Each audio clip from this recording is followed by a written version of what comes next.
Hello silence ఉండాలి. Shakespeare ప్రపంచ ప్రఖ్యాత నాటకకర్త షేక్స్పియర్ రాసిన హ్యామ్లెట్ నాటకాన్ని మన సెకండ్ ఇయర్ పిఏ అబ్బాయి జైస్పాల్ ఒక 10 నిమిషాల్లో కుదించి దాన్ని ఆ కథ అందరికి అర్థమయ్యే విధంగా రాయడం జరిగింది. హ్యామ్లెట్ నాటకాన్ని ఎందుకు ప్రదర్శిస్తున్నామంటే ఆ నాటకాన్ని మనందరం కూడా చూడాలి, తెలుసుకోవాలి. ఎందుకంటే షేక్స్పియర్ రాసినటువంటి నాటకాల్లోకెల్లా హ్యామ్లెట్ నాటకం అతి గొప్ప ట్రాజడీ, విషాదాంతమైన నాటకం అన్నమాట. ఇప్పటికి కూడా హ్యామ్లెట్ మనసులో, హ్యామ్లెట్ మానసిక తత్వంలో ఏముంది, ఏమి లేదు, షేక్స్పియర్ హ్యామ్లెట్ ని ఏం దృష్టిలో పెట్టుకొని రాశాడు అనే విషయం మీద అనేక ఎప్పుడు సుమారు 1600 ప్రాంతాల్లో షేక్స్పియర్ రాస్తే ఈరోజు కూడా అందులో ఉండేటువంటి సైకో అనలిటికల్ అప్రోచ్ అంటే మానసిక తత్వవేత్త హ్యామ్లెట్ యొక్క మానసిక తత్వాన్ని విశ్లేషించడానికి అనేక పరిశోధనలు ఈరోజు కూడా జరుగుతూ ఉంది. ఇటువంటి గొప్ప నాటకాన్ని మన జైస్పాల్ అతనే డైరెక్ట్ చేసి 10 నిమిషాలకి దీన్ని ఎఫిట్ చేయడం జరిగింది. దీనికి వ్యాఖ్యాతగా నేను ఉంటాను. మీకు కథ అర్థం కావడం కోసం ఈ కథ ప్రారంభంలోనే కింగ్ హ్యామ్లెట్ అంటే రాజు హ్యామ్లెట్ మరణించి ఉంటాడు. రాజు హ్యామ్లెట్ చచ్చిపోతాడు. అయితే రాజు హ్యామ్లెట్ ఎవరు చంపుతారంటే అతని తమ్ముడు చంపుతాడు. అతని తమ్ముడు చంపి వదిన గారిని పెళ్లి చేసుకొని ఉంటాడు. తండ్రి మరణం తెలుసుకొని పక్కన జర్మనీలో చదువుకున్నటువంటి హ్యామ్లెట్ గబగబా వస్తాడు. అయితే కింగ్ హ్యామ్లెట్ అతను చంపడం వల్ల అతని ఆత్మగా మారి తను చంపిన విషయాన్ని కొడుకు చెప్పాలనుకోవడంతో ఈ నాటకం ప్రారంభమవుతుంది. చూద్దాం. Second year first year BA English student దీన్ని ప్రారంభిస్తారు. మధ్య మధ్యలో మీకు కథ అర్థం కావడం కోసం నేను వ్యాఖ్యానిస్తూ ఉంటాను. చూడండి, ప్రపంచ ప్రఖ్యాత నాటకం హ్యామ్లెట్.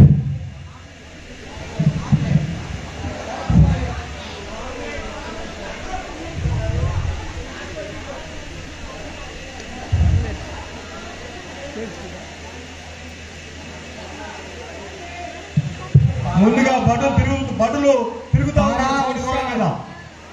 పారా హుషార్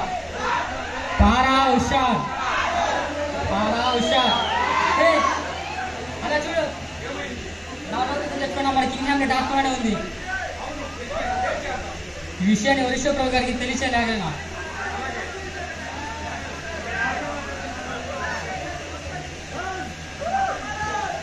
వరిష్ఠ ప్రభు ఏమైంది? ఎందుకు అలా కంగారు పడుతున్నారు? మీరు చెప్పేది నిజమా? అయితే పదాన్ని చూద్దాం. అవును, నిజమే. ఇది కింగ్ హ్యామ్లెట్ ఆత్మలాగానే ఉంది. ఈ విషయాన్ని వెంటనే నా స్నేహితుడు ప్రిన్స్ హ్యామ్లెట్ కి తెలియజేయాలి.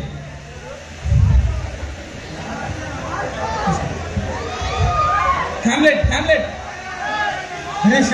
అక్కడ ఎక్కడ మీ నాన్నగారి ఆత్మలా కనిపిస్తుంది. నిజంగా నాన్నగారు మీరేంటి ఇక్కడ? హ్యామ్లెట్, నేను నిద్రపోతున్న సమయంలో నా చెవులో విషం వచ్చి చంపేశారు.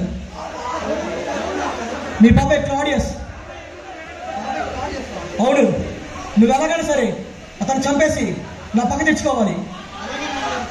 మీ అమ్మగారు జాగ్రత్త.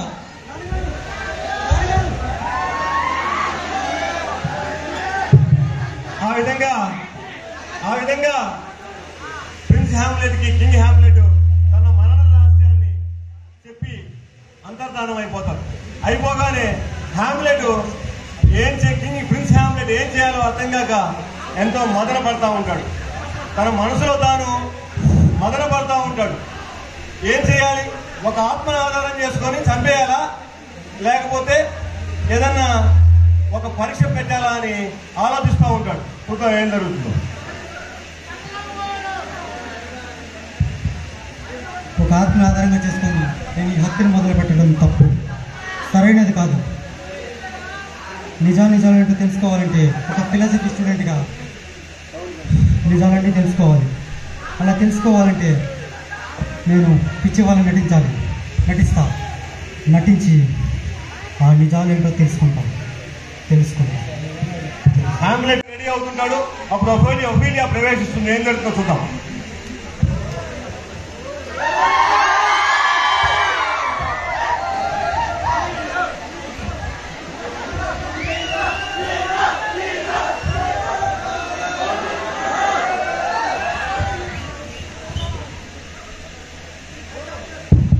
అన్నయ్య, నీకు మాట చెప్పాలి. నేను హ్యామ్లెట్ ప్రేమించుకుంటున్నాను. మీరు ఒప్పుకుంటే పెళ్లి చేసుకుంటాను. ఒఫీలియా, ఒకటే గుర్తుపెట్టుకో, రాజ్ కుటుంబీకులు మనలాంటి వారు పెళ్లి చేసుకోరు. దయచేసి అర్థం చేసుకో ఒఫీలియా, చెప్పేది నీ మంచి కోసమే. రాజ్యాన్ని విడిచి బయట దేశానికి చదువుకోవడానికి వెళ్తాను ఒఫీలియా, జాగ్రత్త. ఆ విధంగా తన యొక్క చెల్లికి రాజకుటుంబీకుల యొక్క స్వభావాన్ని, రాజకుటుంబీకుల్ని వివాహం చేసుకుంటారు. కాబట్టి హామ్లెట్ వివాహం చేసుకోవడం కుదరదు, ప్రమాదం జరుగుద్దేమో, జాగ్రత్తగా ఉండమని హెచ్చరించి పక్క దేశానికి చదువుకోవడానికి వెళ్తాడు. ఈ లోపల తన తండ్రిని చంపినటువంటి వాళ్ళ గురించి తెలుసుకోవడం కోసం ఎంతో తీవ్రమైన మదన పడుతున్న హామ్లెట్ అతని యొక్క మానసిక స్థితి పిచ్చి ఒక స్థాయికి చేరుకుంటుంది. అప్పుడు అతను హొరేషియోకి ఒక మాట చెబుతాడు. అదేంటో చూద్దాం.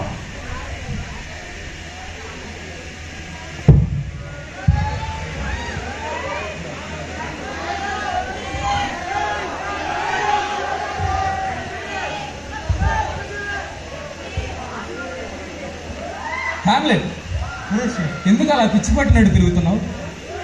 కొన్నాళ్ళుగా నా మనసు ఏం బాగాలేదు సురేష్. నా మనసు పుట్టుకు పట్టడానికి నేను ఒక నాటకం వేయించాలనుకుంటున్నాను. నాకు సాయం చేయగలవా?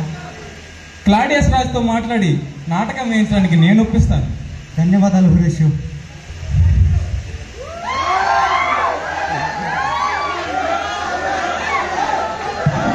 ఇది క్లాడియస్ రాజ్ సభలో సైలెన్స్, మీకు అర్థం కాదు. క్లాడియస్ రాజ్ సభలో క్లాడియస్ రాజు అతని భార్య గెట్రూడ్ అంటే హామ్లెట్ తల్లిని పెళ్లి చేస్తూ ఉంటారు. క్లాడియస్ ఇద్దరు కూర్చొని ఉంటారు.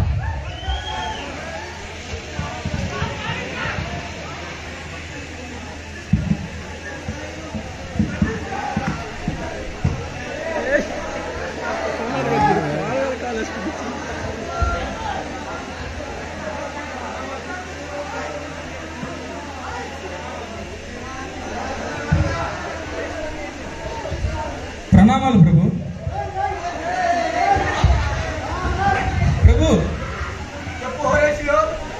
ప్రిన్స్ హామ్లెట్ తన మానసిక స్థితి కుదుట పడడానికి ఒక నాటకం వేయించాలనుకుంటున్నాడు.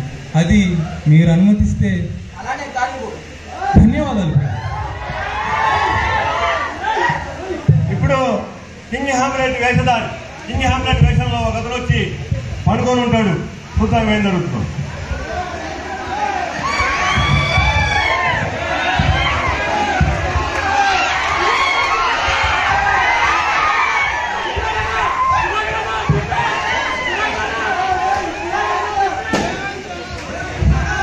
చాలు, ఆపండి.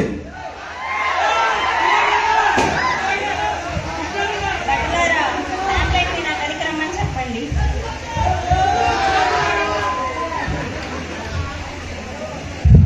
రాజుగారికి ప్రణామాలు. అమ్మగారు తన గదికి రమ్మని కబురెట్టారు. ఆ విధంగా ఆ యొక్క కింగ్ హామ్లెట్ మరణాన్ని చూసిన గెట్రూడ్ మూర్చపోయి వెంటనే క్లాడియస్ ద్వారా తన కొడుకైన ప్రిన్స్ హామ్లెట్ కూడా ప్రమాదం ఉందని భావించి తన కొడుకుని రమ్మని చెప్పి కబురు పెడుతుంది. అయితే ప్రిన్స్ హామ్లెట్ కింగ్ హామ్లెట్ గెట్రూడ్ దగ్గరికి వెళ్తున్న క్రమంలో ఒక గదిలో ఒంటరిగా ప్రార్థిస్తున్న క్లాడియస్ కనిపిస్తాడు. క్లాడియస్ ని అప్పుడే హామ్లెట్ చంపేయచ్చు, కానీ హామ్లెట్ చంపకుండా చేసిన ఆ నిర్ణయమే ఈ కథ మొత్తానికి నిజమైన విషాదాంతం. అదేంటో లాస్ట్లో చెప్తాను, చూడండి.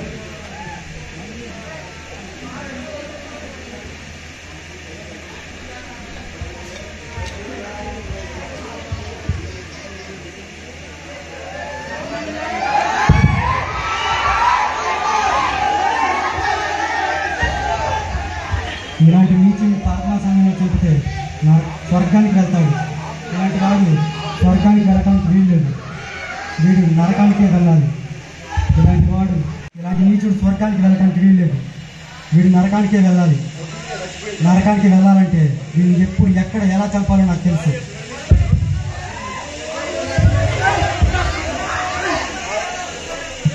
ఆ విధంగా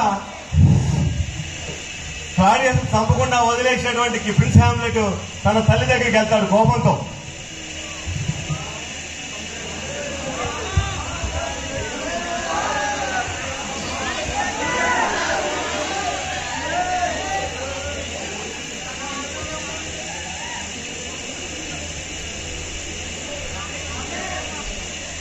పిలిచారంట. ఏం చేస్తున్నావు హ్యామ్లెట్? ఎందుకు క్లాడియస్ కోపం తెప్పించేలా చేస్తున్నావు? ఎందుకు ఇలా పిచ్చి పట్టిన వాడిలా చేస్తున్నావు? నీచురాలా, నీ మొహం చూస్తుంటే నాకు అసహ్యంగా ఉంది. మా నాన్నగారు చనిపోయే 4 రోజులు మనకు పెళ్లి చేస్తున్నారు.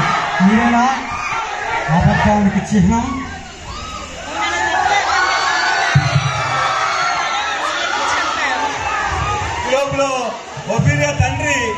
ఒఫీలియా తండ్రి పొలోనియస్ కొడుకు తల్లి ఏం అనుకుంటున్నాడు తెచ్చుకుందాం అని చెప్పి అదే గదిలో చాటుగా దాక్కుంటాడు. దాక్కుంటే ఆ దాక్కున్నది క్లాడియస్ అనుకుని పొడి చేస్తాడు హామ్లెట్. అది చూసినానికి ఒఫీలియాకి ఇంకా పిచ్చి పట్టుద్ది. ఎందుకంటే ఒక పక్క పెళ్లి చేసుకోవాలనుకునే హామ్లెట్కి పిచ్చి పట్టింది.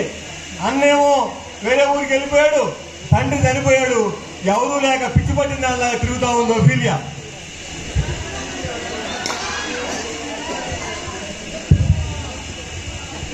నేనేం చేయాలి? ఎవరి కోసం బతకాలి? నా తండ్రి లేడు, కోరుకున్నవాడు నాకు దక్కలేదు. నేనేం చేయాలి?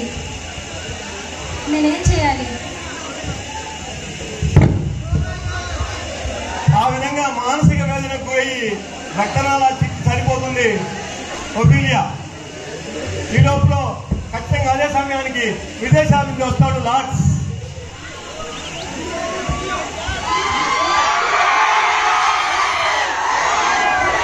ఒఫీలియా, ఎందుకు చనిపోయావు ఒఫీలియా? ఏం కారణం వచ్చి చనిపోయావు ఒఫీలియా? ఒఫీలియా, ఒఫీలియా, ఒఫీలియా. అదే సమయానికి ఒఫీలియా మరణ వార్త తెచ్చుకొని ప్రిన్స్ హామ్లెట్ కూడా అక్కడికి చేరుకుంటాడు. ఎందుకు వచ్చావు ఇక్కడికి? నా తండ్రి చావుకి నా చెల్లి చావుకి కారణం నువ్వే. నిన్ను బ్రతకనివ్వను.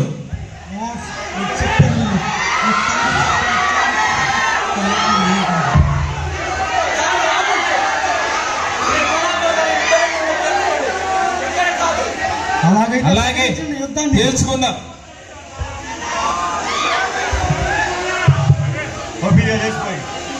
ఈ విధంగా లార్డ్స్ ప్రిన్స్ హామ్లెట్ ఇద్దరు కూడా కలిస్తే తన కుట్ర నిజం ఎక్కడ బయటపడుతుందో అని భావించే క్లాడియస్ వాళ్ళిద్దరి మధ్య యుద్ధాన్ని ఆపేశాడు. ఆపేసి మీ ఇద్దరి మధ్య నేను యుద్ధం పెడతానంటాడు. యుద్ధం పెడతానని చెప్పి ఇద్దరు కత్తులకి విషం పూస్తాడు. ఇద్దరు కత్తులకి విషం పూసి యుద్ధానికి కత్తులు అందజేస్తాడు. అదేవిధంగా ఒకవేళ పొరపాటున ఎవరైనా బయటపడితే వాళ్ళకి మీరు మంచిగా గెలిచారు కాబట్టి మీకు ద్రాక్షరసం తాగండి అని చెప్పి ఒక ద్రాక్షరసం కూడా రెడీ పెట్టి అందులో కూడా విషయం కలిపి ద్రాక్షరసాన్ని పెట్టడం జరుగుతుంది. చూద్దాం ఏం జరుగుతుందో.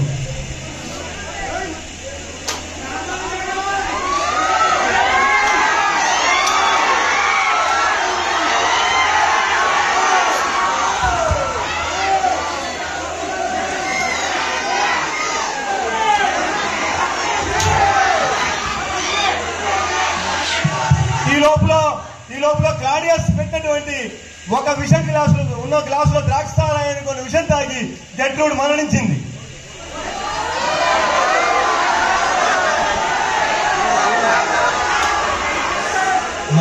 నేను చెప్పేది నీ తండ్రి చావుకి చెల్లి చావుకి కారణం నేను కాదు క్లాడియస్.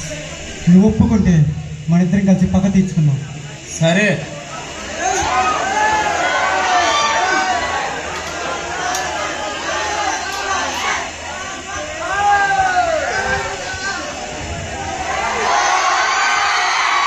అలాగే నాకు కాపాడు. నీ రాజ్యాన్ని నేను కాపాడుతాను హామ్లెట్. Hamlet Hamlet Hamlet.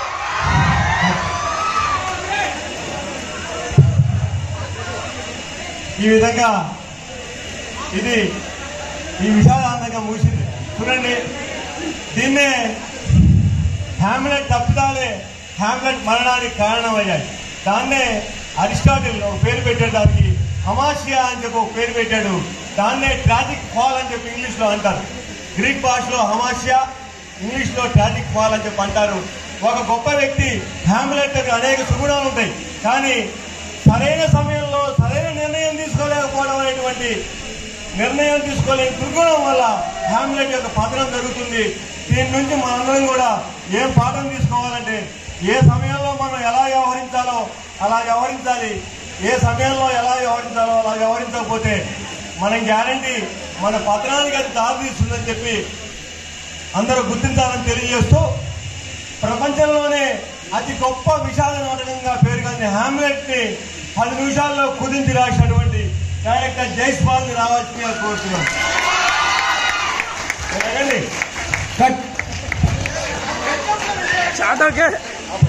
ఈరోజు ఇప్పుడు అందరినీ పాత్రలు పరిచయం చేస్తాను. Director Jaispal, second BA special English. గట్టిగా చప్పట్లు. Next prince Hamlet Raghuvaran.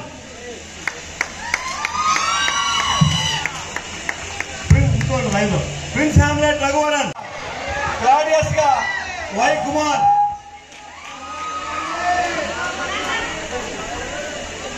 సోదరుడుగా lords గా మీ అందరి అభిమాన పాత్రుడు సాల్మన్.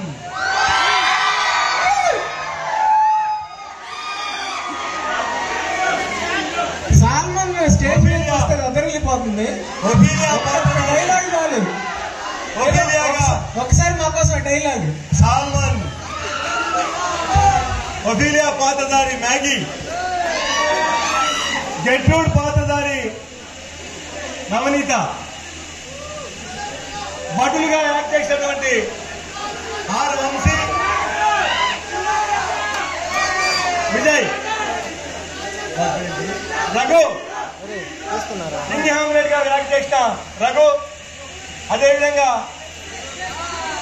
కింగ్ హామ్లెట్ గా యాక్ట్ చేసినటువంటి ఇంకో పాత్రధారి ఇట్టా రాకేష్, విషం పోసినటువంటి సుధాకర్. ఇది మిత్రులారా టీము.